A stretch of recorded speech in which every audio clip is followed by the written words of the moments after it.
Hi guys, welcome to another Ross Perry Productions video. In this video I have my 2014 Land Rover Freelander 2, and this is the SI4 version with the 2-litre petrol engine, which is also found in the early Evoque and the early Discovery Sport. And in this video I'm going to show you the locations of each of the fluid top-up points on the car. So the first thing we're going to do is obviously open up our bonnet, and to do that go into the passenger side and pull this lever here. Once you've done that, just put your hand in above the grille in between the D and the R and push that lever up, which is that lever there.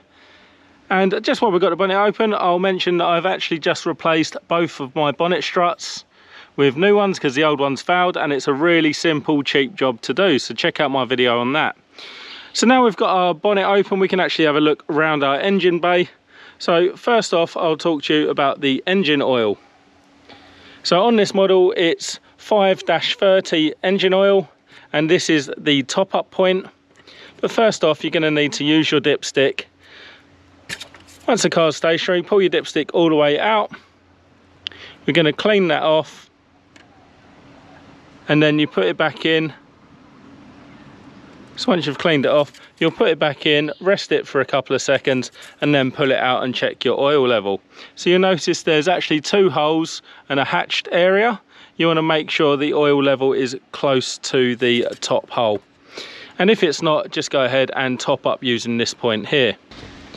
And next we'll take a look at the power steering fluid, which is this reservoir right here. So you'll actually notice it's got markings on the side. It says max, cold, min. So the cold just means you measure the level when the engine's cold, and you obviously top it up from this point here.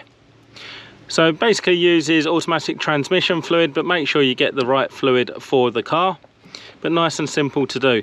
This reservoir also doubles up as the filter for the returning power steering fluid. So goes out into the pump, comes back through the steering rack, and then actually gets filtered when it comes back into the bottle. The next one is our washer fluid. So this does the front and rear windows, and you'll notice there's this little filter inside as well, making sure that you do use the concentrate or the dilution, the ready to use washer fluid. Water will work, but it's not as good for the windscreen or your wipers.